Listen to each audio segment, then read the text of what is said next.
राजधानी जिले के केसली विकास खंड के है। यहाँ के रहने वाले अनिरुद्ध सिंह जो पेशों से वकील है। अनिरुद्ध इंदौर से स्वयं की कोचिंग क्लासेस चलाते थे जो कोरोना काल में बंद हो गई।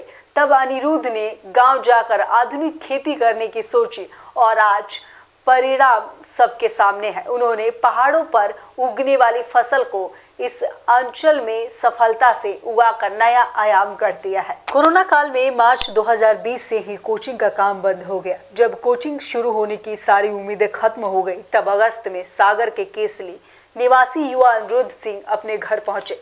गांव आकर वो हताश निराश नहीं हुए, बल्कि कुछ खेती में नवाचार करने का सोचा। उन्होंने तय किया कि वो अपने खेतों में उस फसल का उत्पादन करेंगे जिसकी उपज के बाद उन्हें मंडी तक नहीं जाना पड़े, बल्कि व्यापारी ही उनके यहाँ पहुंचे।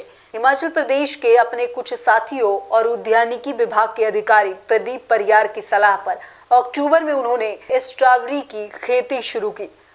प्रायः पर यह खेती पहाड़ी और ठंडक वाले इलाकों में होती है, लेकिन अनिरुद्ध सिंह की मंशा पर उद्यानिकी विभाग ने भी इस खेती को सागर में पायलट प्रोजेक्ट के रूप में करने का विचार किया।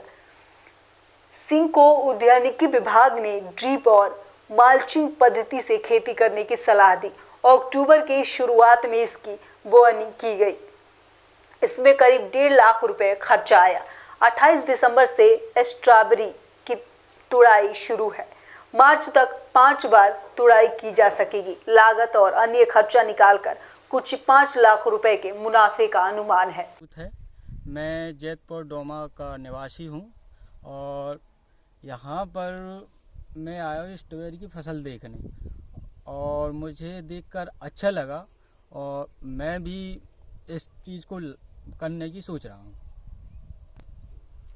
आप लोगों ने इनकी किस प्रकार से हेल्प की और कैसा मतलब यहाँ का एटमॉस्फेयर है, इन फसलों के लिए मुफीद है कि नहीं है, और आप क्या मतलब किसान भाइयों को इससे क्या प्रेरणा देना चाहेंगे? जी, जैसा कि कोविड-19 के मद्देनज़र पूरा भारत पलायन की स्थिति में था, उस टाइम अनिरुद्ध भैया जो कि बहुत ही एक्टिव पर्सन है, वो अक्टूबर के आसपास हमसे मिले।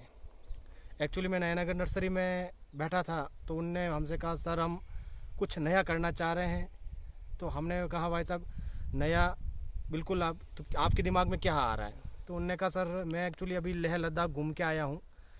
चूँकि घूमते हुए उनके मित्र थे सोलन में, तो उनने कहा कि वहाँ मैंने स्ट्रॉबेरी देखा है और उनके घर पे भी 1-2 गमले में स्ट्रॉबेरी था।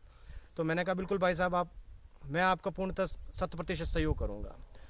तो जैसे ही उन्होंने बताया कि मैंने कहा प्लांट के साथ प्लांट की मेरी व्यवस्था हो चुकी है, मैं सोलन से मेरे एक मित्र से प्लांट मंगवा रहा हूँ। तो नवंबर के महीने में आप देख रहे हैं कि जो भी ये पूरी हुई है 1 नवंबर के आसपास ये पूरी इसकी लग गई थी स्ट्रॉबेरी। ये एक पौधों से लगी है, मतलब पौधे जो आते हैं उनसे ही लगी हुई है। और इसके अंतर्गत विभाग के तौर पर हमने इनसे कहा कि अगर लगा रहे हैं तो आप सबसे पहले मल्चिंग और ड्रिप, क्योंकि स्ट्रॉबेरी का जो फल आता है वो बहुत एक मुलायम और लचीला होता है और उसका जो मार्केटिंग है वो केवल आप सॉफ्टनेस से होता है। यदि अपन मिट्टी के आसपास इसको बिना मल्चिंग के करेंगे तो ये मिट्टी के पे आके उसकी प्रक्रिया को सड़ा देगा या उसकी क्वालिटी को घटा देगा। तो मल्चिंग करवाई और ड्रिप का उद्देश्य ये था कि अपने इसको जितनी पानी की आवश्यकता है उतनी ही मिले। क्योंकि फर्टिगेशन भी ड्रिप से होता है, मतलब जो फर्टिलाइजर है इसमें स्प्रे करने की ज़रूरत नहीं है। चाहे अपना 19-19-19 जो NPK आता है वो सीधा सा अपन ड्रिप से वेंचुरी के माध्यम से देते हैं, एक कोने से लगाकर अंतिम छोर तक वो उसके पहुंच जाता है। उसके पश्चात जो भी फंजीसाइड होता है, इंसेक्टिसाइड होता है, क्योंकि माइट्स और थ्रिप्स की जो समस्या है रहती है, क्योंकि आसपास गेहूं की फसल भी रहती है, तो उस हिसाब से जो भी आप अपन दवाएं भी देते हैं चाहे खाद देते हैं वो संपूर्ण माध्यम से पहुंच जाता है। और स्ट्रॉबेरी की फसल बेड पे बनने का उद्देश्य ये रहता है कि स्ट्रॉबेरी की जो जड़ें होती हैं वो बहुत कम होती है। तो इनके लिए जो ऑर्गेनिक अपन सॉइल कहते हैं या और जो गोबर खाद है, वर्मी कंपोस्ट है, ये जितना अच्छा रहेगा स्ट्रॉबेरी का पुष्प जो है वो अच्छा बनेगा, पौधे की ग्रोथ अच्छी होगी और अपने को अच्छा क्वालिटी फ्रूट मिलेगा। यहाँ जो इनने फसल ली है उसको आप किस की बात है, वो कहते हैं कि असंभव कुछ नहीं है। तो जब शुरुआत हुई थी तो एक संदेह था कि क्या इसमें अपने यहाँ का बुंदेलखंड का तापमान इसको सूट कर पाएगा, तो हमने एक भाई साहब से निवेदन करके हमने कहा पायलट प्रोजेक्ट के तौर पर अपन इसको लें, इसमें अपन हार नहीं मानेंगे, लेकिन अगर अपन सक्सेस हुए तो कईयों के लिए प्रेरणा स्रोत रहेंगे जैसा कि आज हैं। तो उनने किया शुरू, और तापमान इस फसल को ठंड चाहिए, और बुंदेलखंड में ठंड नवंबर से दिसंबर महीने में पर्याप्त ठंड पड़ती है। तो उस दौरान ये हुई, क्योंकि अगर अपन ग्रीन हाउस या पॉली हाउस में इसको करें तो ये अक्टूबर के महीने में या अक्टूबर की शुरुआत में लग जाती है, लेकिन ओपन फील्ड में ये ठंड की शुरुआत में ही लगती है। और बुंदेलखंड का तापमान जैसा कि आप फसल देख रहे हैं मनमाफिक है उसके, और इसका जो फ्रूट है हमने बीच में 5 से 6 दिन पहले देखा था, एक फ्रूट 110 ग्राम का भी हमने पाया है इसमें। ये अनिरुद्ध सिंह ने बताया कि स्ट्रॉबेरी के उपज के पहले ही उन्हें यहाँ ऑर्डर आना शुरू हो गया है। उन्होंने ऑनलाइन की महानगरों में इसके लिए व्यापारियों से संपर्क साधना शुरू कर दिया है। मार्च तक ऑनलाइन बुकिंग है, इसके लिए मुंबई तक के व्यापारी उनसे संपर्क कर रहे हैं। सिंह ने बताया कि सप्लाई के लिए उन्हें 200 ग्राम के 6 पैकेट के बॉक्स तैयार किए हैं। वर्तमान में 200 से अधिक बॉक्स की सप्लाई केवल इंदौर में ही की जा चुकी है। आने वाले दिनों में मुंबई में ही इसकी सप्लाई की जाएगी, जहां दाम भी अच्छे मिलने वाले हैं। सिंह ने ये भी बताया कि मुताबिक थोक में स्ट्रॉबेरी के दाम प्रति किलो 300 रुपये तक मिल रहे हैं। मुंबई के दाम 360 रुपये प्रति किलो मिलने की उम्मीद है। साथ ही उन्होंने ये भी बताया कि उन्हें लागत निकालकर 1.5 एकड़ जमीन में लगाई स्ट्रॉबेरी से 5 लाख रुपए की आय की उम्मीद है। मार्च में स्ट्रॉबेरी का उत्पादन बंद होने के बाद जमीन पर मल्चिंग पद्धति से शिमला मिर्च की फसल लगाई जाएगी। अगले सीजन में फिर से स्ट्रॉबेरी का उत्पादन किया जाएगा। क्या वजह रही कि आपको गांव आना पड़ा? यहाँ आके आपने जो पारंपरिक खेती थी उसको बदलने के बारे में कैसे सोचा, कहाँ से हेल्प मिली, और अब आप जो उत्पादन कर रहे हैं उससे कितना क्या फ़ायदा है और कहाँ उसकी मार्केटिंग करते हैं, और यहाँ के किसानों को आप क्या सलाह देना चाहते हैं? जी नमस्कार, मेरा नाम अनिरुद्ध सिंह ठाकुर है। मैं इंदौर में सक्सेस मंत्रा आईएएस एकेडमी चलाता हूँ। मेरी इंदौर के अलावा भी अन्य ब्रांचेस हैं और जो बहुत अच्छी चल रही हैं। लेकिन क्या हुआ, कोरोना काल में जब हमारी क्लासेस बंद हुई और संपूर्ण देश एक जगह ठहर गया, तो उसी दौरान मैं अपने परिवार को लेकर घर आया, अपने गांव आया। गांव पे जब मैंने यहाँ के किसानों की स्थिति देखी, कि लंबे समय यहाँ रहा, तो मैंने अवलोकन किया कि यहाँ के किसान परंपरागत तरीके से खेती करते हैं और उस खेती में लगातार कर्जा पे कर्जा कर रहे हैं। यहाँ की 2 समस्या मुझे सबसे पहले सामने देखने को मिली कि यहाँ के जो किसान हैं वो छोटे छोटे रकबे के किसान हैं और वो जो एक परंपरागत तरीके से खेती करते हैं उसी के ऊपर निर्भर रहते हैं, जिनके कारण वो कर्जे पर डूब रहे हैं। तब मैंने सोचा क्या किया जाए कि जिससे कि हमारे किसान भाइयों को सहयोग मिले और इनके लिए हम क्या कुछ कर सकते हैं। इसी दौरान मेरी जब लद्दाख यात्रा हुई तो यहाँ मेरे अजय धनगर जी हैं, मेरे मित्र हैं, अर्जुन सिंह जी हैं। जब इनसे मैंने सलाह ली कि क्या की जाए, उनकी खेती देखी, तो वो वहाँ पर भी हिमाचल प्रदेश में और अन्य जगह पर पहाड़ी क्षेत्रों में छोटे छोटे किसान होते हैं, लेकिन वो ढनात दौड़ते हैं क्योंकि वो कुछ व्यापारिक किस्म की फसलें करते हैं और उनसे अच्छा खासा पैसा कमाते हैं। तो वो ही सब चीज़ मैंने देखी, तो वहाँ की और यहाँ की ज़मीनें मुझे बहुत अंतर नज़र आया। तो मैंने सोचा क्या किया जाए, तो मैंने 2 महीने के लगभग यहाँ पर सब पूरा माहौल तैयार किया, बर्मी कंपोस्ट वगैरह खरीदा, बेड तैयार किए, ड्रिपिंग तैयार की।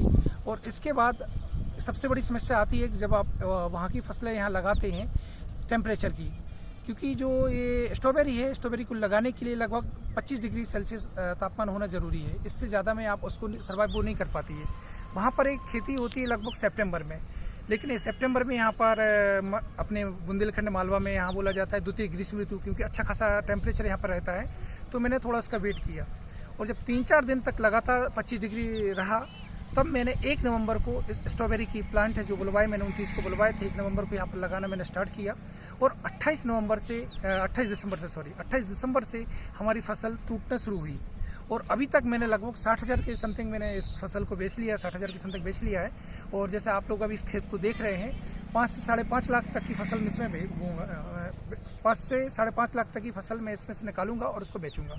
अब हम मार्केट की बात करते हैं तो आज आप देख रहे हैं ग्लोबलाइजेशन का समय है, तो संपूर्ण विश्व एक छोटी सी जगह सिमट के रह गया है। छोटे से आपके मोबाइल में मैंने पूरा अपना ऑनलाइन अपना काम कर रहा हूँ ऑनलाइन ऑर्डर इतने मिल रहे हैं मुझे कि मैं अभी सागर जिले को ही नहीं निपटा पाया। 60,000 की जो मैंने फसल बेची है वो केवल सागर जिले में ही मैंने बेच दी है। इसके अलावा मुंबई के मेरे ऑर्डर हैं, मुंबई में भेज रहा हूँ, भोपाल भेज रहा हूँ, इंदौर भेज रहा हूँ, बालाघाट भेज रहा हूँ, जबलपुर भेज रहा हूँ, नरसिंहपुर भेज रहा हूँ, करेली भेज रहा हूँ, रायसेन भेज रहा हूँ। ऐसे बहुत सारे ऑर्डर हैं जो केवल फेसबुक के माध्यम से और सोशल मीडिया के माध्यम से मेरे को मिले हैं। यहाँ के किसानों के लिए आपने चूँकि ये किया है, आगे और इसको विस्तारित करेंगे, क्या प्लानिंग है आगे, और यहाँ के किसानों को क्या संदेश देना चाहिए? निस्संदेह ये जो मेरी खेती है मेरे बुंदेलखंड के किसानों के लिए समर्पित है और लगभग 1500 से अधिक लोग यहाँ अभी तक यहाँ विजिट कर चुके हैं। मैं चाहता हूँ कि मेरे बुंदेलखंड के किसान इस खेती को करें, परंपरागत खेती को छोड़कर। इसमें सरकार का भी सहयोग मिल रहा है, क्योंकि अगर इस खेती की बात करते जब मेरे मनोबल डाउन हो रहा था तो हमारे यहाँ के परिहार साहब हैं जो ध्यानगी को देखते हैं, तो उनने भी हमारा मनोबल बढ़ाया और उनका भी कहना है कि हम इस पूरे क्षेत्र को एक ऐसा हार्टिकल्चर के क्षेत्र में एक ऐसा क्षेत्र बनाना चाहते हैं कि कुछ दिन बाद लोग बोले कि हाँ स्ट्रॉबेरी का हब है केसली, या बुंदेलखंड को स्ट्रॉबेरी के हब के नाम से जाना जाए। ऐसी मेरी उम्मीद है। सरकार का लगातार सहयोग मिल रहा है और अपने किसान भाइयों का भी सहयोग मुझे मिल रहा है। बहुत सारे लोग यहाँ विजिट करते हैं और बोलते हम भी लगाएंगे। उनको सहयोग करने के लिए मैं तत्पर हूँ और इसी तरह के मैं अपने बुंदेलखंड का नाम रोशन करना चाहता हूँ। के लिए तो जैसा भी भाई साहब ने भी कहा है कि यदि किसानों को जिनको चाहिएगा मैं खुद अवेलेबल करवाऊंगा। और ड्रिप और मल्चिंग के लिए है विभागीय योजनाएं चल रही है। प्रधानमंत्री कृषि सिंचाई योजना के अंतर्गत अपने ड्रिप के लिए योजना जिसमें 55% तक शासन अनुदान दे रही है, एवं मल्चिंग के लिए भी संरक्षित खेती में शासन आपको 50% तक का अनुदान प्रदान करती है। तो इसमें योजनाओं के अंतर्गत भी हो जाता है। इसमें किसी प्रकार के कृषकों को कोई समस्या नहीं आती है, क्योंकि ड्रिप के टारगेट जो भी रहते हैं वो पर्याप्त मिलते हैं। क्या शुभ नाम है आपका? प्रदीप परिहार, वरिष्ठ उद्यान विकास अधिकारी, विकासखंड केसली। अनिरुद्ध सिंह परिहार जैसे पढ़े लिखे किसान ने केसली विकास खंड में जो आदिवासी बहुल विकास खंड है, यहाँ के किसानों को आधुनिक ओर से लाभकारी कृषि की एक नई दिशा दिखाई है। अनिरुद्ध की फसल का अब तक हजारों किसान अवलोकन कर चुके हैं और आगामी सीजन में खुद ये फसल लेने के बारे में भी सोच रहे हैं।